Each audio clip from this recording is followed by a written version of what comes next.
Um, Afternoon, everyone. Today I decided let me come in and actually deal with the deceased estate.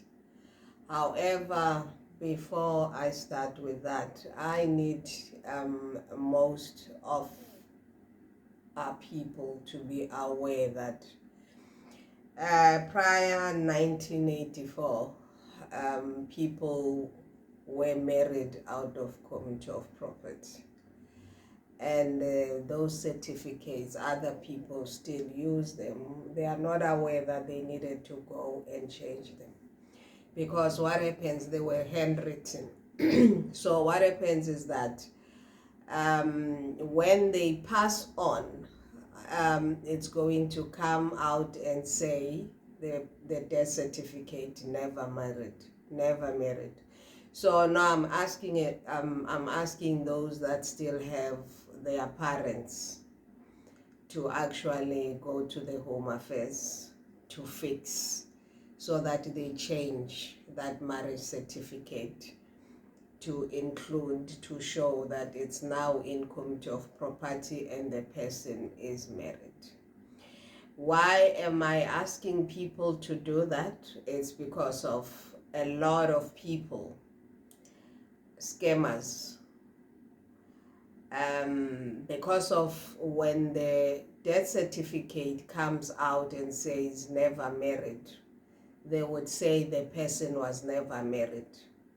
No, the person was married, but at that point in time when they got married, it's because of the marriage certificates were handwritten.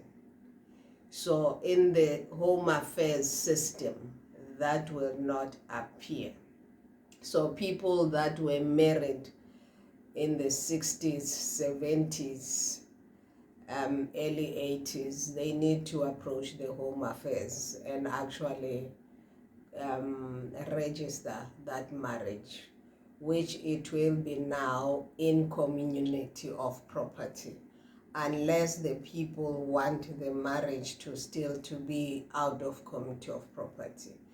Other than that, it will be automatically in community of property.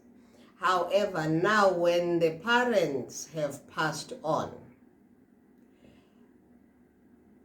there will be those ones that will take advantage and come and say they were not married because of the certificate that says never married. And it creates a lot of problems when it comes to the children of the deceased or the beneficiaries. Then it sometimes happens that the surviving spouse takes advantage of that and change everything and claim that they were married out of community of property, while it's not the case.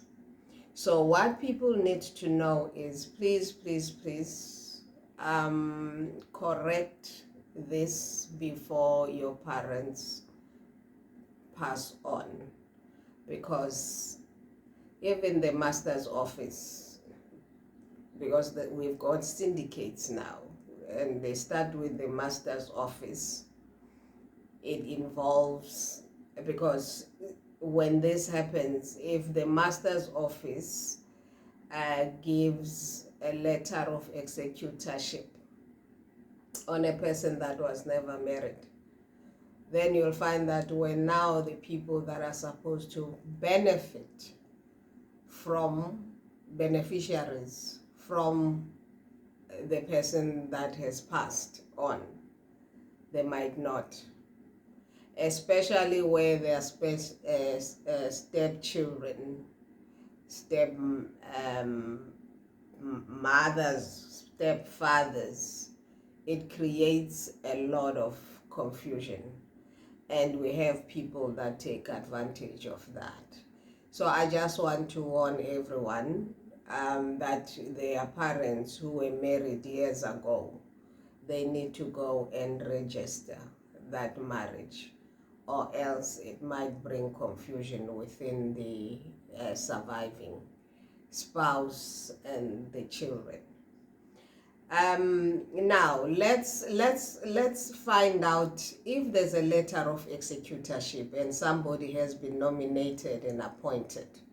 What is the duty of the executor? Because a lot of people go and get a letter of executorship and they think it's a document that says everything of the deceased belongs to them, which is not the case.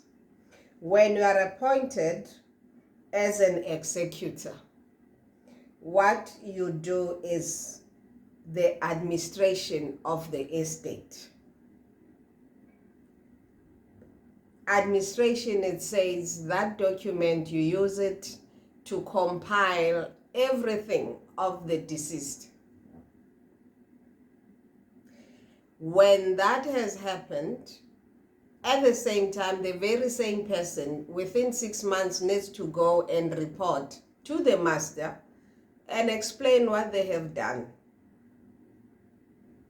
Instead, the very same people use the letter of executorship to say, this is my property, let me, I'm the one that has to take over the properties of the deceased.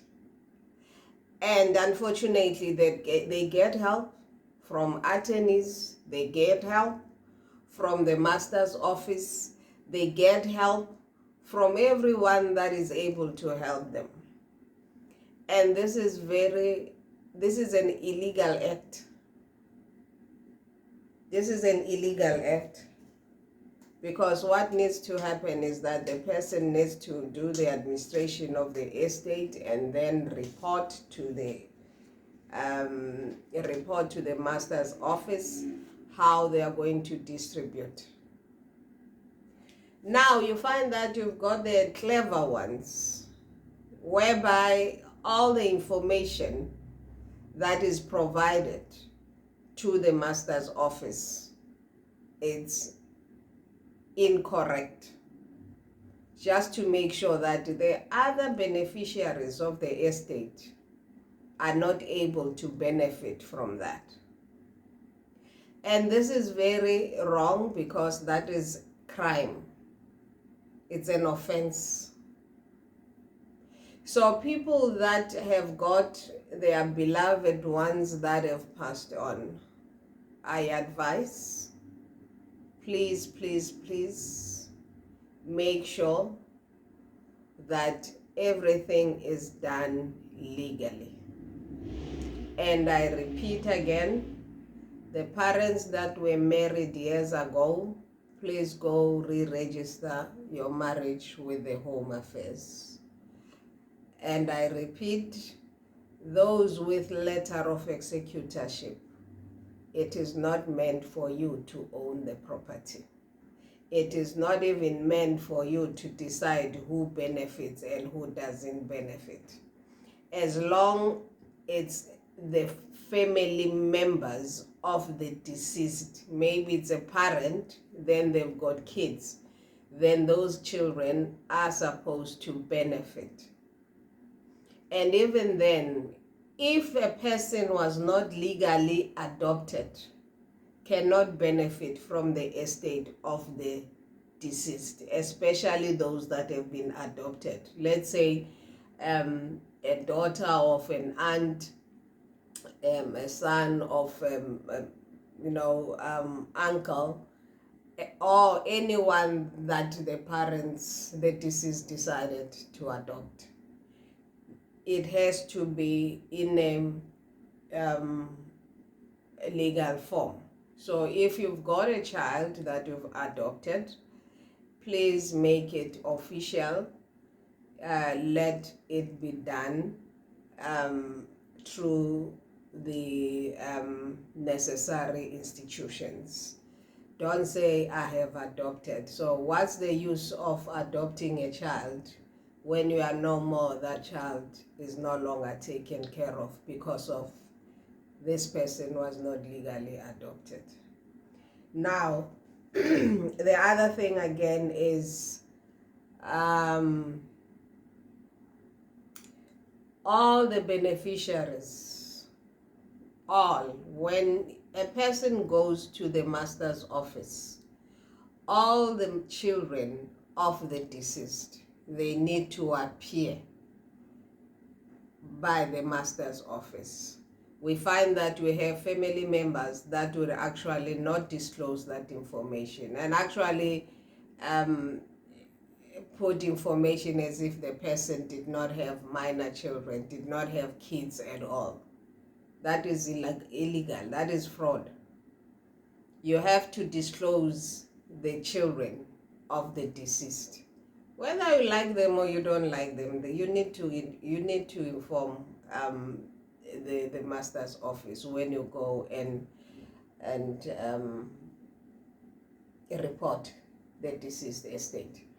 So let's avoid. I know a lot of people, it's because of there's a lot of poverty, there's a lot of greed, but the fact remains is that if you do things properly, everybody will be happy. I hope this information will help everyone that are going through a loss. Just be careful. There are attorneys that are shrewd, that would actually assist whoever that comes into their office. Just be very vigilant when you go for consultations to be assisted. Please, whether you were angry with certain people, it doesn't matter. The only thing that needs to be done is to be correct and do it properly. Thank you. Have a lovely evening.